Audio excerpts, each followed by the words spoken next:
नमस्कार, स्वागत है आप सभी का। आपके साथ मैं हूं मोनिका सिंह।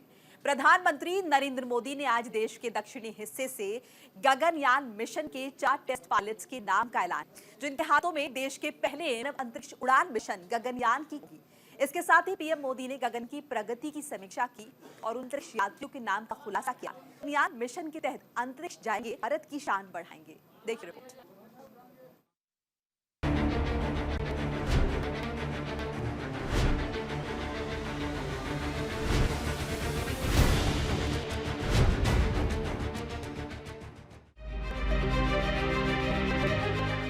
भारत ने अपने अंतरिक्ष मिशन गगन के 4 योद्धाओं को दुनिया के सामने पेश किया।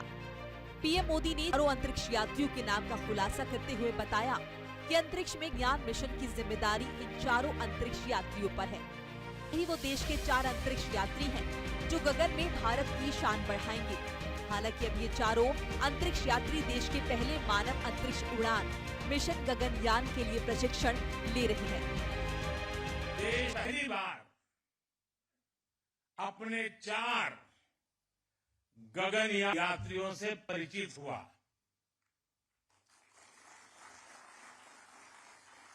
ये सिर्फ 4 नाम और 4 इंसान नहीं है, ये 140 करोड़ एस्पिरेशंस को स्पेस में ले जाने वाली 4 शक्तियां हैं।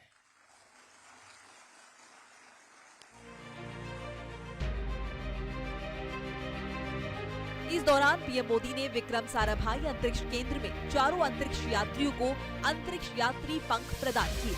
पहली बार अंतरिक्ष मिशन पर जाने वाले चारों यात्री ग्रुप कैप्टन प्रशांत नायर, ग्रुप कैप्टन अजीत कृष्णम, ग्रुप कैप्टन अंगद प्रताप और wing commander Shubhanshu Shukla Gaganyaan mission के लिए चुने गए टेस्ट पायलट हैं। 4 टेस्ट पायलटों में से एक ग्रुप कैप्टन प्रशांत बी नायर केरल से ही ताल्लुक रखते हैं। सूत्रों के मुताबिक वो पिछले कुछ सालों से इस मिशन के लिए रूस में प्रशिक्षण प्राप्त कर रहे थे। अब वो भारत सरकार के अंतरिक्ष विभाग इसरो की इकाई में इस मिशन की बारीकियों को समझ रहे हैं।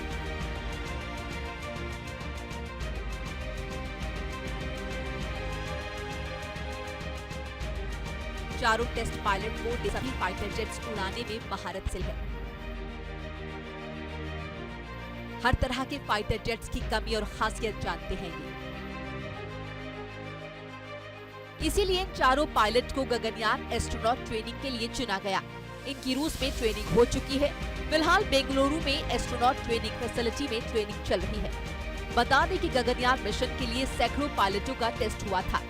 इसके बाद उनमें से 12 पायलट्स को चुना गया। इसके बाद कई राउंड के सिलेक्शन प्रोसेस को पूरा किया गया। तब जाकर इसरो और वायुसेना ने 4 टेस्ट पायलट के नाम फाइनल किए। इन टेस्ट पायलट को IAM institute of aerospace medicine ने चुना है।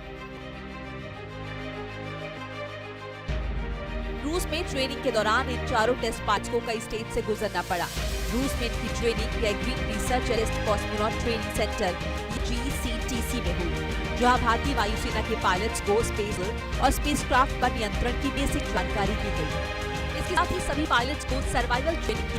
रूस में भारतीय पायलट की ट्रेनिंग 13 महीने तक चली। इस दौरान भी पर वापसी करने के दौरान पानी में लैंड करना और एनवायरमेंट प्रेशर को हैंडल करने की ट्रेनिंग दी गई। चारों टेस्ट पायलट को देश की कई एजेंसियां और सशक्त बल की ओर से ट्रेनिंग दी जा रही है। चारों टेस्ट पायलट को देश की कई एजेंसियां और सशस्त्र बल की ओर से ट्रेनिंग दी जा रही है। इसरो अपने मानव अंतरिक्ष उड़ान केंद्र यानी HSFC को प्रशिक्षण के लिए अलग अलग सिमुलेटर से लैस करने पर काम कर रहा है। वो फिट रहने के लिए IAF के साथ नियमित रूप से उड़ान भी भर रही है।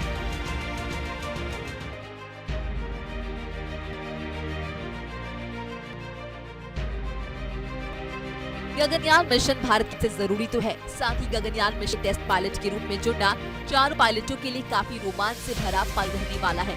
ये चारों क्षण का हिस्सा बने जा रहे हैं, जिसके लिए भारत ने कई सालों की तैयारी की है। अब वो वक्त नजदीक आ गया है।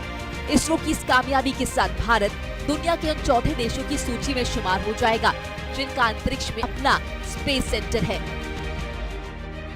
न्यूज इंडिया के लिए संजीव कुमार की रिपोर्ट।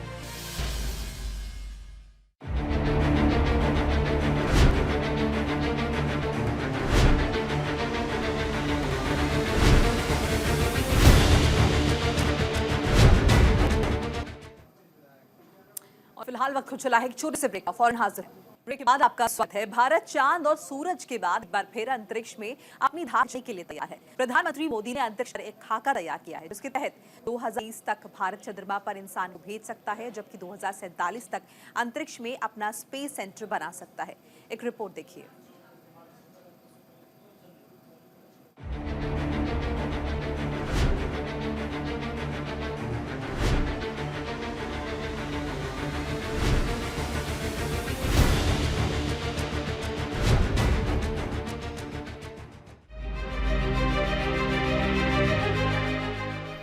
पीएम नरेंद्र मोदी ने मिशन गगनयान की केरल के तिरुवनंतपुरम से शुरुआत कर दी है। 4 एस्ट्रोनॉट के नाम की घोषणा से पहले पीएम मोदी ने गगनयान मिशन की प्रगति की समीक्षा की और VSS-C में एक cryogenic wind tunnel, semi cryogenics integrated engine, stage test facilities और श्रीहरिकोटा के सतीश धवन अंतरिक्ष केंद्र में PSLV असेंबल इकाई का उद्घाटन किया। ये 3 परियोजनाएं अंतरिक्ष क्षेत्र में विश्व स्तरीय तकनीकी सुविधाएं उपलब्ध कराने में अहम रोल अदा करेंगी। इन 3 परियोजनाओं को करीब 1800 करोड़ रुपए की लागत से पूरा किया जाएगा। हर राष्ट्र की विकास यात्रा में कुछ क्षण ऐसे आते हैं जो वर्तमान के साथ ही आने वाली पीढ़ियों को भी परिभाषित करते हैं। आज भारत के लिए ये ऐसा ही क्षण है। हमारी आज की जनरेशन बहुत सौभाग्यशाली है, जिसको जल, थल, नभ और अंतरिक्ष में ऐतिहासिक कामों का यश मिल रहा है। इसी दौरान पीएम नरेंद्र मोदी ने अयोध्या की धरती से दिए अपने बयान को भी दोहराया। पीएम मोदी ने बताया कि उन्होंने अयोध्या से जिसको लेकर खुलासा किया था वो आज सच होता हुआ दिखाई दे रहा है। कुछ समय पहले मैंने अयोध्या में कहा था कि ये नए काल चक्र की शुरुआत है। इस नए काल क्षेत्र में ग्लोबल ऑर्डर में भारत अपना स्पेस लगातार बड़ा बना रहा है और ये हमारे स्पेस प्रोग्राम में भी साफ साफ दिखाई दे रहा है। इसके साथ ही पीएम नरेंद्र मोदी ने चंद्रयान मिशन और आदित्य L1 की उपलब्धि का भी जिक्र करते हुए कहा कि भारत की इस कामयाबी के बाद दुनिया भारत की तरफ देख रही है।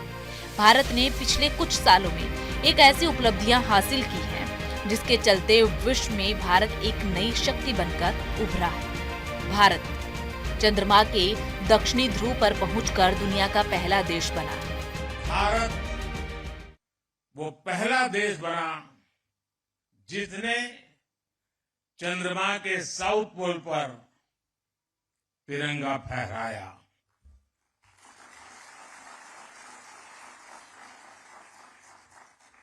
आज शिव शक्ति पॉइंट पूरी दुनिया को भारत के सामर्थ्य से परिचित करा रहा है।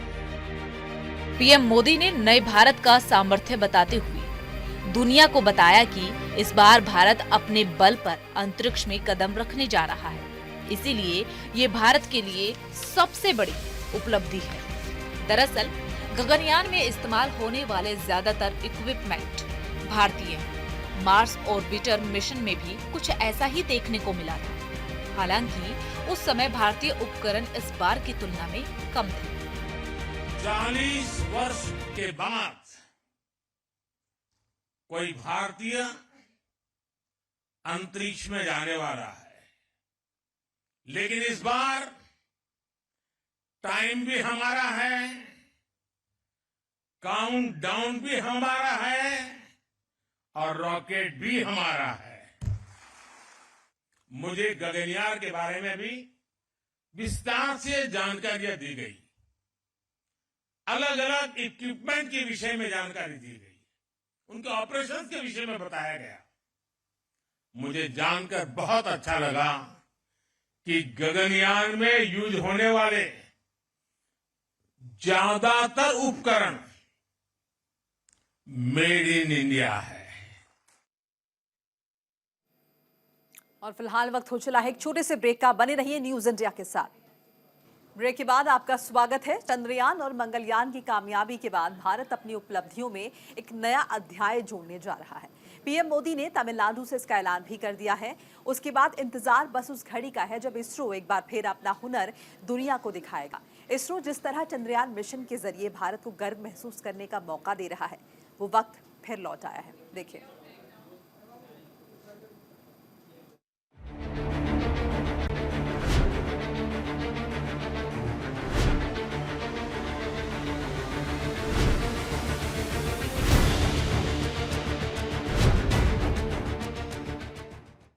भारतीय अंतरिक्ष एजेंसी इसरो अपने गगनयान मिशन पर काम कर रही है।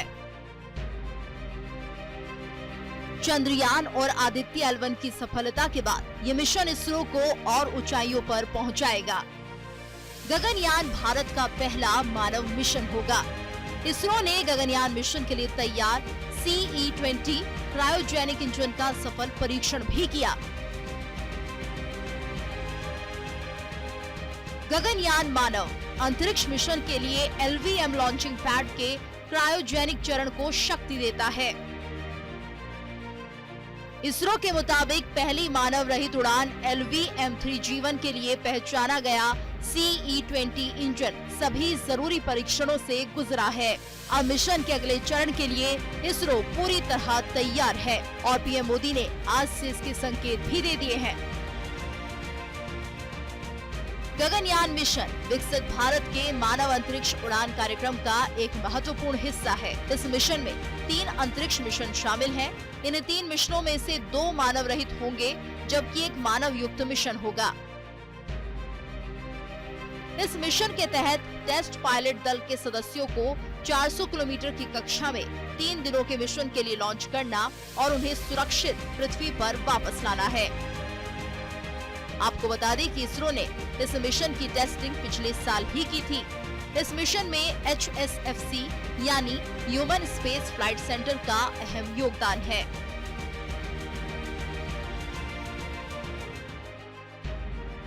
गगनयान मिशन अगले साल 2025 तक लॉन्च होगा। इस साल व्योममित्र रोबो को अंतरिक्ष में भेजा जाएगा। 2 मानव रहित मिशन को सफलता मिलने के बाद एस्ट्रोनॉट को भेजा जाएगा। व्योममित्र रोबो को इसरो ने तैयार किया है। व्योममित्र रोबो को अंतरिक्ष मिशन के लिए तैयार किया गया है। व्योममित्र रोबो अर्धमानवीय महिला रोबो है। व्योममित्र रोबोट को हाफ ह्यूमनॉइड रोबो भी कहा जाता है। इसकी वजह है कि व्योममित्र रोबोट के पैर नहीं हैं। ये सिर्फ आगे और अपने दाएं और बाएं झुक सकता है। इसके साथ ही व्योममित्र रोबोट पर ह्यूमन एक्टिविटी को समझने और उन पर रिएक्ट करने के लिए सेंसर, कैमरा, स्पीकर, माइक्रोफोन लगाए गए हैं। इसलिए व्योममित्र रोबोट को गगनयान मिशन के लिए मील का पत्थर माना जा रहा है। गगनयान मिशन के लिए इसरो के भरोसेमंद हैवी लिफ्टर लॉन्चर LVM-3 को चुना गया है। इसे मानव को ले जाने के लिए खास बनाया गया है और इसका नाम HLVM-3 रखा गया है। ये रॉकेट क्रायोजेनिक इंजन के जरिए उड़ान भरेगा। ये रॉकेट 400 किलोमीटर ऊपर की कक्षा में रहने वाले ऑर्बिटल मॉड्यूल को लेकर जाएगा। इसमें सुरक्षा के खास इंतजाम हैं। ऐसा इसलिए जरूरी है कि अगर रॉकेट के उड़ान भरते समय या फिर अंतरिक्ष में जाने के दौरान कोई दिक्कत होती है तो क्रू एस्केप सिस्टम यानी CES तुरंत चालू होकर अंतरिक्ष यात्रियों को सुरक्षित दूरी पर ले जाएगा।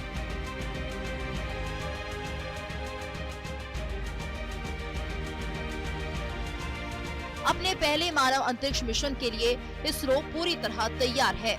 जिस तरह की तस्वीरें और वीडियो चंद्रयान मिशन की कामयाबी के बाद सामने आए हैं, उससे साफ है कि मंगल मिशन, चंद्रयान और सूर्य मिशन के बाद गगनयान भी उम्मीदों पर खरा उतरेगा और एक बार फिर भारत के नाम नया कीर्तिमान बनेगा। न्यूज इंडिया के लिए संजीव कुमार की रिपोर्ट। तो अंतरिक्ष में एक बार फिर दिखेगी भारत की ताकत। इसी के साथ इस पेशकश में फिलहाल इतना ही। लगातार खबरों के लिए आप देखते रहिए न्यूज इंडिया। नमस्कार।